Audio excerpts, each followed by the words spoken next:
Appreciate you all taking time out of your schedule today to be here. I'm hoping I'm sharing my correct screen. Yep, it's the correct screen. Perfect. Yeah, if I could get a couple of hands of those out there to just let me know if you can hear me and also see my screen, which should be the Paladin system at this moment. Thank you, Troy. Steve, appreciate it. Thank you, guys. Dave, Bruce, Marshall, there's everybody's hands up. Thank you all. Appreciate that.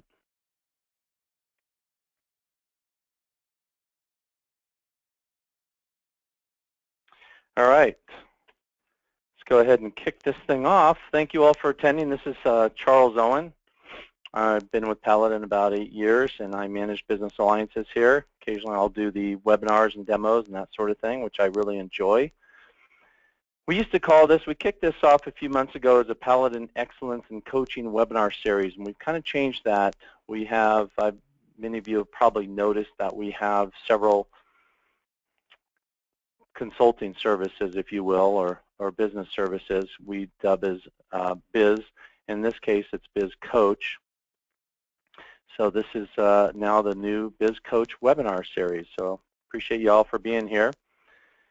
We have Chad joining us. He's going to go ahead and start the recording of this thing so we can record this for later use. You can go back to this presentation as a reference.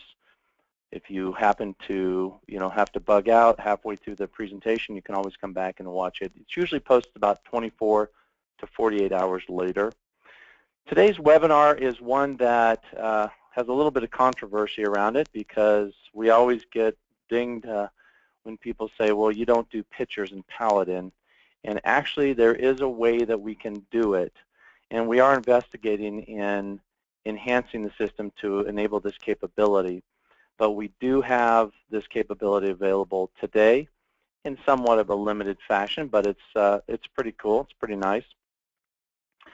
So the audience is both, anybody that's in retail, hardware stores, pharmacy, lumber, anybody that wants to reference pictures of products.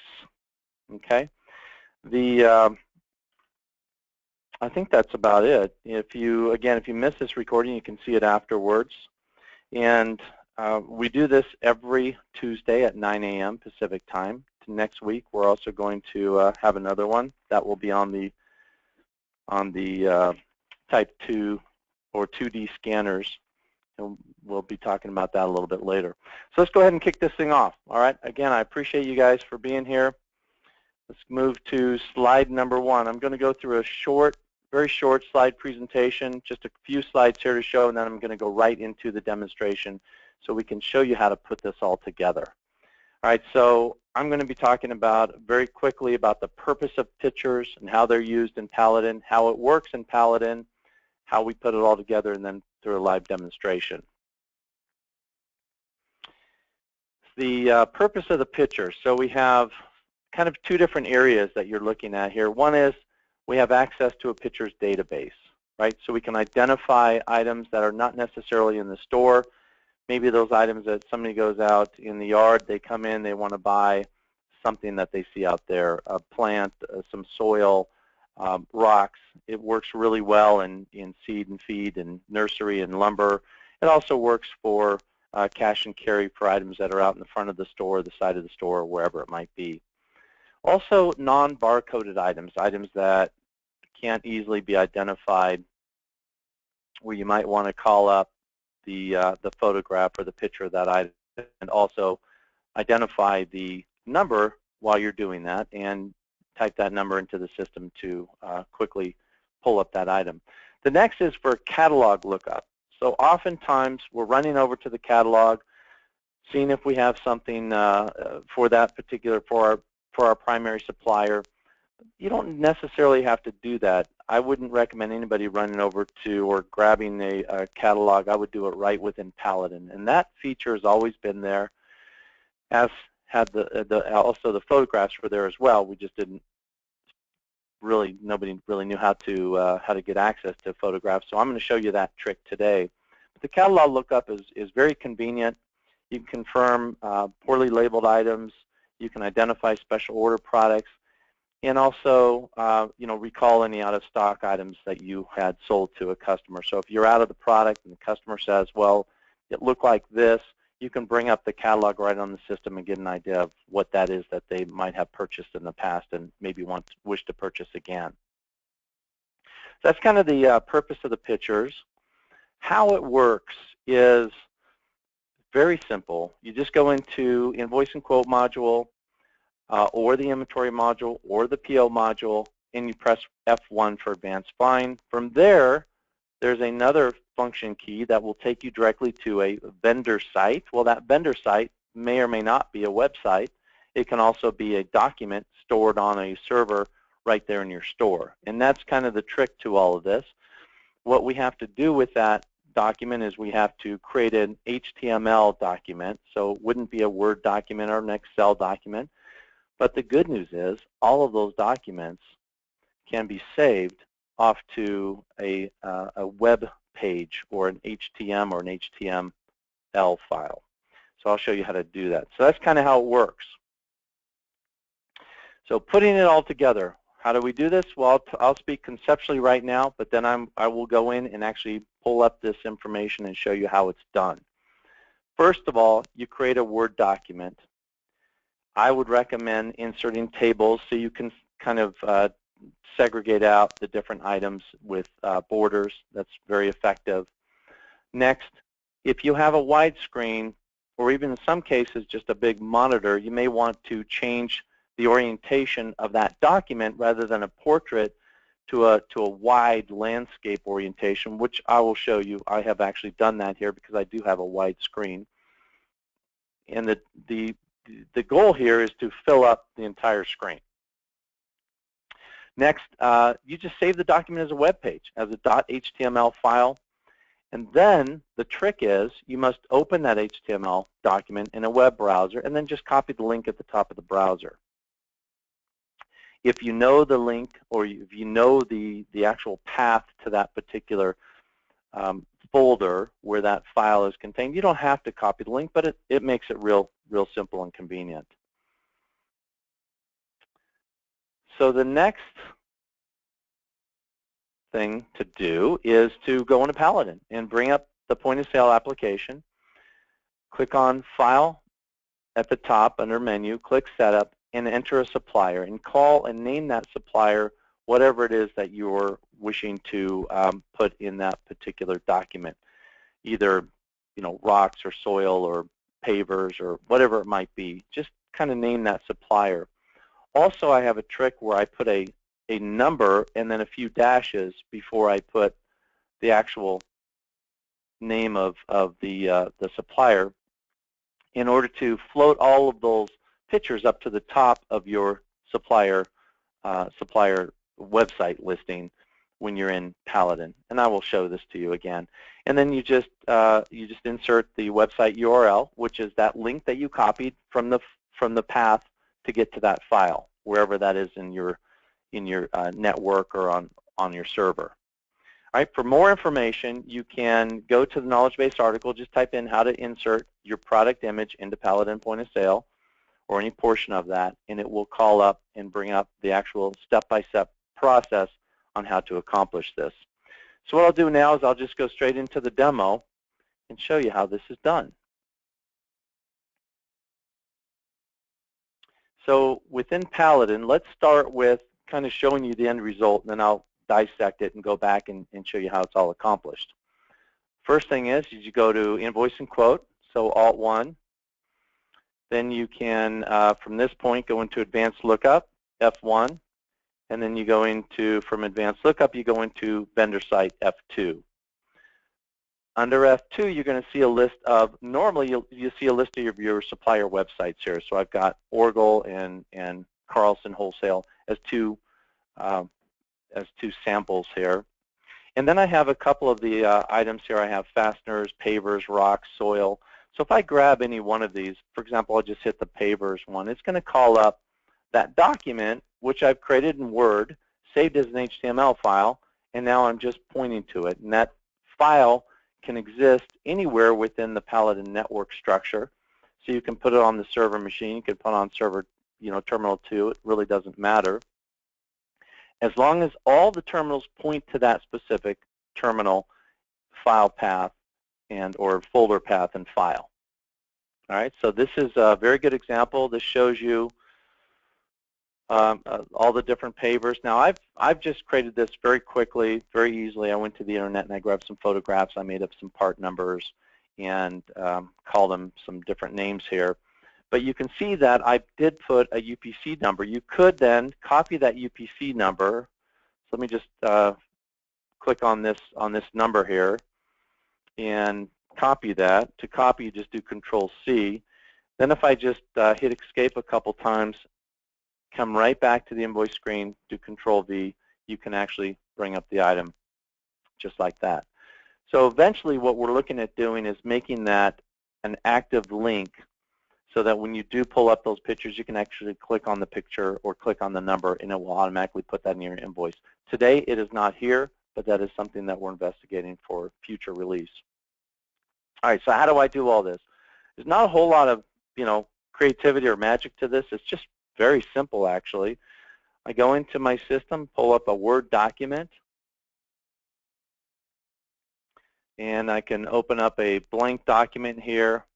Now, in the case for my screen, because I have a wide screen, I can go ahead and change the orientation. So I can just go to Page Layout, Orientation, and go to Landscape. And that kind of stretches it out, makes it a little bit wider.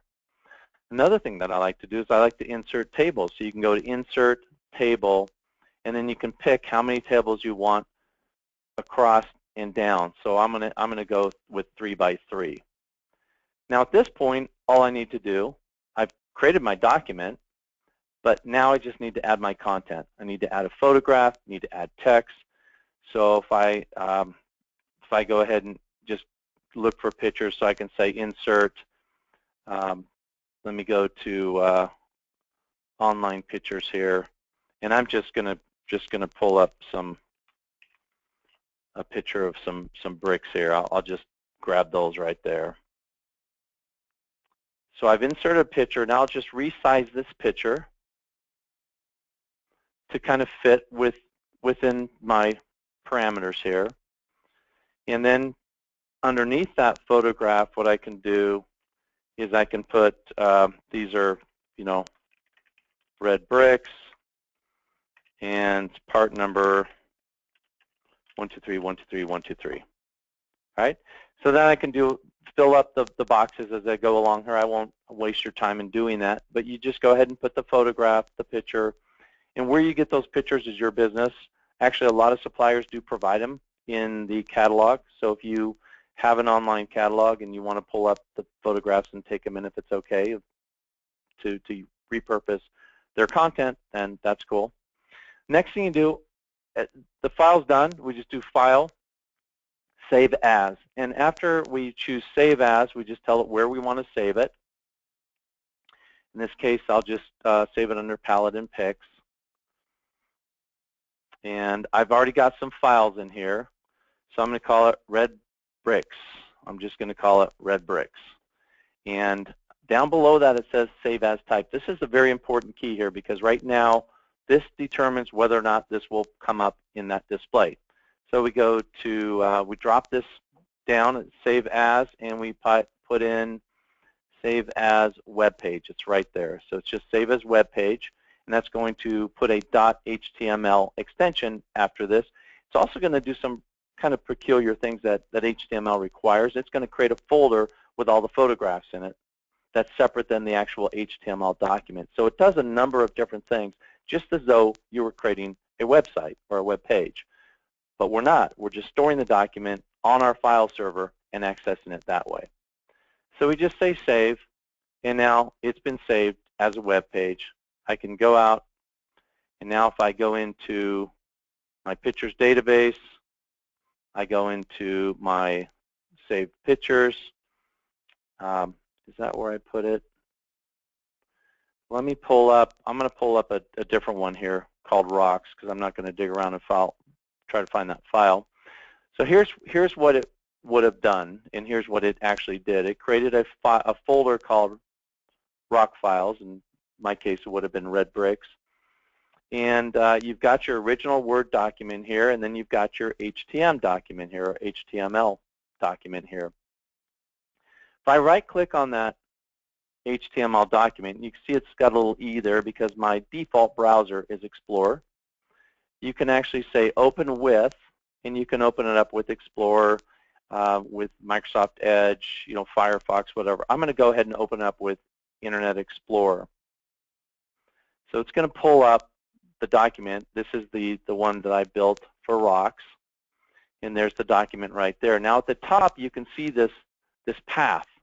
It says c:\users\charleso\pictures and so on and so forth, with the final file being rocks.htm. So if I just copy that, again, just highlight it, do Control-C to copy, we can do that. Now if you're on a file server or a terminal server or something of that nature, you may not see the path of the actual C drive. It might say terminal 1, and that would be //terminal1/ whatever the file folders names are, all the way up to rocks.htm. Same thing, you'll just grab that link. Now that we've got the link, we can go into Paladin. In Paladin, we just do File Setup, and we go to the Supplier tab. In the Supplier tab, my Supplier tab is right here. In the Supplier tab, we just say New, and we're going to create, I'll just show you what it looks like after I've created it. So I've created one called 1-rocks. That's my supplier name. Then I've created a supplier number that was consistent, kind of kept everything in a tight row here. So I've got 300, 301, 302, 303, and so on for my different suppliers, which aren't really suppliers. They are web pictures or photographs that I want to see in Paladin. All right, then down here under all you do is put in the name. You put in a supplier number that hasn't been used yet, and then down below where it says website URL is where you copy and paste that URL. Actually, you just paste it because we've already copied it, so we would just do that. And to paste it in is Control-V. So you can always right-click as well to copy and paste. If you don't remember the Control-C for copy and Control-V for paste, you can always right-click on the mouse, and it comes up, and you can say copy and then paste. And that's all there is to it. You save that, and now when you go into invoicing, you go F1 for advanced lookup, then you press F2 to bring up your vendor list. Now, because you've added a supplier named 1-rocks, it's going to now show up on this list, and when you click it, it's going to reference and go to that specific file that I just created and I just stored in my folder under rocks.html file name. And that is it. That shows you how you can actually create these images or create these files with images in them. Put whatever information you want in these. You can put price in here if you like. I don't recommend it because it may change, but it's also, you have that capability as well. Now, if you are in an environment where you need to access these pictures, again, across the network, rather than saving it on your C drive, you'll actually save it on a network share drive. And in order to do that, you would just go into the network instead of computer tab, find the path to save that file, or find the directory you want to place that file in, and it will create a path for you. And again, it will be a // whatever the terminal name, typically terminal-1 for terminal 1 or terminal-2 for terminal 2, and then / the folder, and then /, and eventually you're going to get to the actual document name. And that's where the document needs to be stored. If it is stored on a shared drive, every terminal will be able to access this particular file. Now, if you just set it up for this one terminal and direct it to that C:/ in whatever backslash and whatever the folder path is to that name, you're not going to have the capability of seeing that same picture file on every terminal, right? So you would, in that case, you would have to create a picture file and store it on every single terminal. So the best thing to do is to point it to that network share. I can show you very quickly how that's done. So if we go to the network tab on our system, either over here or we can see one down here, I can see a number of different servers here. Within those servers, I can go to where my information is, which I believe is here, here, here, and Paladin picks. So it's right here. There's my folder, rock files, but this is my actual rocks.html file right here. So it says it is, if I mouse over it, it says it's an HTML document. So that is the path. So if I notice up here on top, my URL is now //b24, which in your case would be terminal-1 more than likely, and then whatever folder path and then file name that you're going to. So it would be this in addition to the rocks.html after this particular folder name. So with that in mind, if I were to grab this URL, go back into Paladin, go back into suppliers. So I'll go to my supplier tab. Now if I go into, and I find my 300, it's right here. And now if I go down to URL, notice it says C drive. It's only pointing to this particular drive. Now if I paste this in, actually what I'll do is I'll keep that rock at the end. I'll paste in the URL. So now I have //b24 /public and all the other folders that it goes to, and then eventually my /rocks.html. Now if I save this, now every terminal you can just copy and paste that same link as long as you've got a network share to that particular folder, which we do in a Paladin environment for the most part. So unless you have something kind of strange with a private network, and well, you still have to see terminal 1 from all the other Paladin terminals, so that should work. So now if we go F1, F2, we select rocks, boom.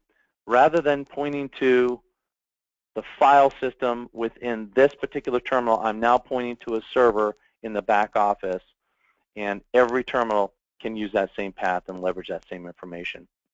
Okay. So that's about it for the presentation.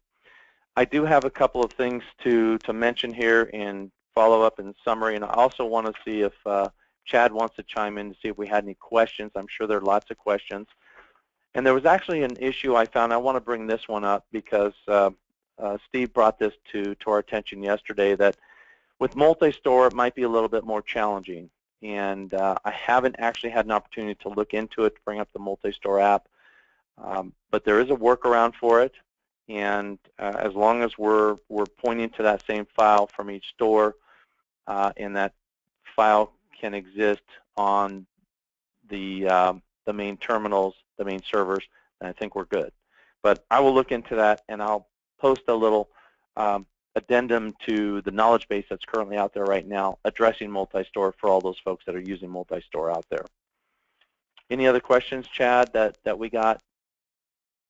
There was one that I answered, but it was a good idea, so I'd like to talk about it for just 1 second if I can, if that's all right. Sure, sure. Yeah, Pam had a great idea. She was asking if she could use her own photos, and the answer, of course, was yes, Pam, you can do that with your phone, then just upload it and follow the process that Charles showed us here.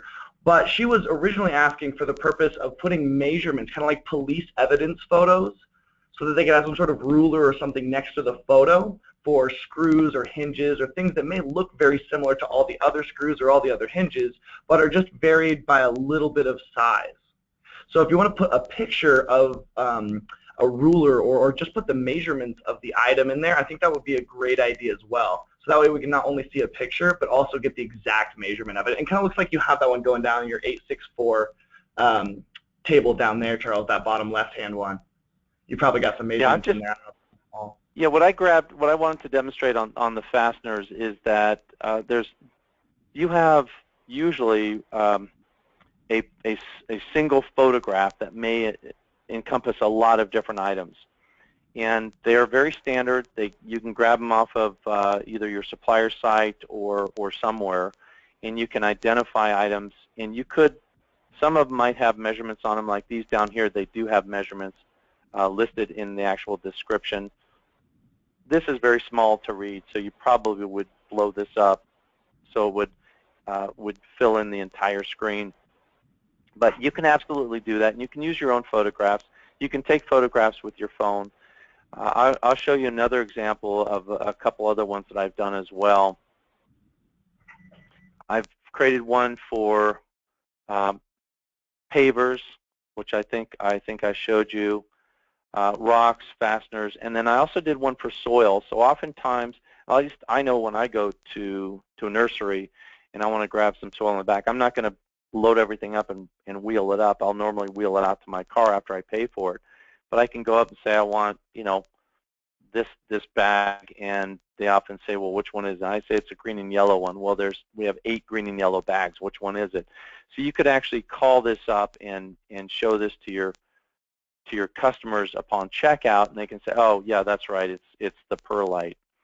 And then they can just, sell you as many bags as of those.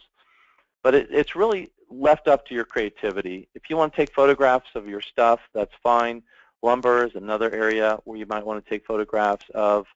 And a lot of times I go to a lot of little gift shops will have wind chimes hanging outside that they may not necessarily want to bring in because it's very difficult to bring them in to pay for them and then take them back out to the car. They can just box them up right there.